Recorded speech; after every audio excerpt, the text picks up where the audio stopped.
السلام علیکم ورحمۃ اللہ وبرکاتہ۔ معزز ناظرین، پہلے گھرانوں کے اندر اور مساجد کے اندر اور محلوں کے اندر بچوں کی خواہشات بہت اچھی ہوا کرتی تھی کہ بچے خواہش کرتے تھے کہ ہم اذان دیں گے، ہم نماز پڑھیں گے، ہم فلاں کی جا کر مدد کریں گے، اس انداز میں۔ کیونکہ گھروں کے اندر تربیت ہوتی تھی اور اسی تربیت کا نتیجہ یہ ہوتا تھا کہ بچے جب بھی گلی پر کوئی سائل آ جائے، کوئی مانگنے والا آ جائے، تو بچے فوراً والدین کے پاس بھاگتے ہوئے آ کر پیسے لے جا کر ان کو دیا کرتے تھے۔ ہر اچھی چیز کے اندر بچوں کے خواہشات ہوا کرتی تھی، نیکی والے اعمال کی طرف بچوں کا ذہن ہوا کرتا تھا۔ موجودہ ماحول کے اندر چونکہ تربیت ویسی نہیں ہو پاتی یا نہیں ہو رہی ہے، تو ایسے موقع پر جو خواہشات بچوں کی ہوتی ہیں وہ بالکل مادی چیزوں کی ہوتی ہیں، یعنی ہم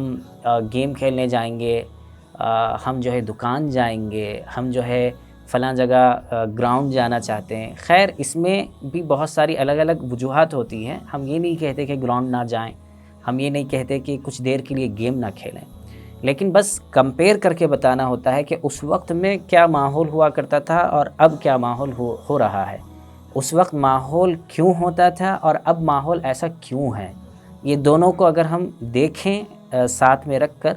تو ہمیں خود اندازہ ہو جائے گا کہ تربیت کا نتیجہ ہوا کرتا تھا، اور اب تربیت نہ ہونے کی وجہ سے ایسی چیزیں بچوں کے اندر پیدا ہو جاتی ہیں۔ انہی خواہشات اور انہی نیک تمناؤں کے اندر بچوں کی یہ خواہش ہوا کرتی تھی کہ ہم اذان دیں، اور یہ مسجد میں مؤذن صاحب یا امام صاحب یا مسجد کے کسی ذمہ دار صاحب کے پاس جا کر کہتے بھی تھے کہ ہم اذان دینا چاہتے ہیں، اور اذان پہلے سے سیکھ کر جایا کرتے تھے، کسی کو سنا کر جایا کرتے تھے۔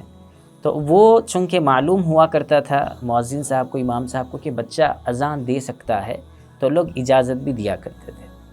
یہاں پر ایک مسئلہ ہمیں سمجھنا چاہیے کہ بالکل اذان جو بچے دیتے ہیں تو ان کی اذان صحیح ہے، یعنی ان کو جب وہ بچے اذان دیتے ہیں تو اب مزید اذان دینا ہوگا یا نہیں ہوگا، یا وہی اذان کافی ہو جائے گی۔ اس سلسلے میں علماء نے جو مسئلہ لکھا ہے وہ یہ ہے کہ اگر بچہ نابالغ ہے اور بے سمجھ ہے اور اس نے اذان دے دی، تو ایسی صورت میں پھر سے اس اذان کو دہرایا جائے گا، اور اگر بچہ نابالغ ہے لیکن سمجھدار ہے تو ایسی صورت میں بھی بہتر اور احتیاط کا تقاضا یہ ہے کہ اس سے کچھ بڑے بچے یا بالغ بچے کو اذان دینے کے لیے کہا جائے۔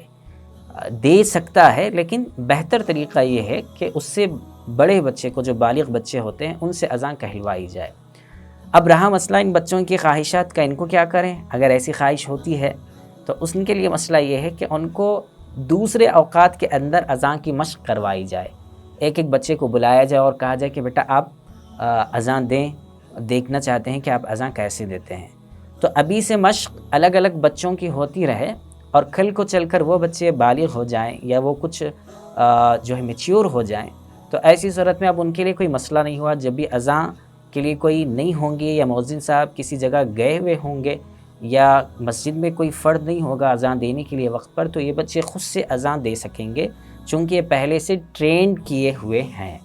تو ہمیں یہ بات یاد رکھنی چاہیے، اور بچوں کو اذان کے کلمات سکھاتے رہنا چاہیے، بچوں کو اذان گھر میں دلواتے رہنا چاہیے، بچوں سے پوچھتے رہنا چاہیے کہ اذان کا کیا مطلب ہے، اس کے کیا معنی ہے، تاکہ ہمارے بچے ہر کہی جانے والی بات کو جو ان عربی میں کہتے ہیں اس کو سمجھ سکیں کہ ہم کیا کہہ رہے ہیں اور کیا پڑھ رہے ہیں اور کیا کر رہے ہیں۔ آپ یہ مسئلہ دیکھ سکتے ہیں در مختار والیوم نمبر 2 پیج نمبر 56، اسی طریقے سے احسن الفتاوی والیوم نمبر 2 پیج نمبر 289 پر بھی۔ اللہ تعالیٰ سے دعا ہے کہ اللہ تعالیٰ ہمیں صحیح عمل اور صحیح سمجھ کی توفیق عطا فرمائے۔